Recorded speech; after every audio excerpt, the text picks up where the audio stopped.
जी 24 तासने जेव्हा हे प्रकरण उघडकीस आणलं, खरं तर ती जी पॉवर ऑफ अटर्नी आपण म्हणतोय की 2025 सालची ती पॉवर ऑफ अटर्नी जी शीतल तेजवानी मध्ये झालेली होती, शीतल तेजवानी आणि इतरांमध्ये 2021 सालची जी पॉवर ऑफ अटर्नी आता तुम्ही दाखवताय, जी पार्थ पवारांचं त्यामध्ये स्वतः सहभाग असल्याचं दिसून येत आहे. हो. या पॉवर ऑफ अटर्नीचं पुढे काय झालं आणि व्यवहार करताना, प्रत्यक्ष व्यवहार करताना केवळ पार्थ पवार यांचं नाव घेऊ नये म्हणून ही पॉवर ऑफ अटर्नी वापरली गेली नाही का?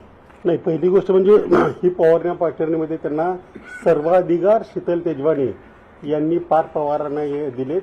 म्हणजे कुठे काही अर्ज करायचे, अमुक करायचे, तमुक करायचे, कोर्टात जायचं, कॉम्पेन्सेशन स्वीकारायचं किंवा जे काय असेल ते सर्वाधिकार शीतल तेजवानीने 25 मे 2021 रोजीच्या पॉवर ऑफ अटर्नीद्वारे शीतल तेजवानीने पार्थ पवार यांना दिले.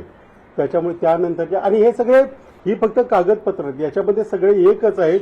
या दोघांची शीतल तेजवानी यांनी पार्थ पवारांना दिली की पार्थ पवारांनी? शीतल तेजवानीने पार्थ पवारांना दिली. शीतल तेजवानीने पार्थ पवारांना दिली. शीतल तेजवानींकडे आधीचे जे वतनदार आहेत त्यांची पॉवर ऑफ अटर्नी आधीच होती, त्यांनी नंतर ही पार्थ पवारांना दिली.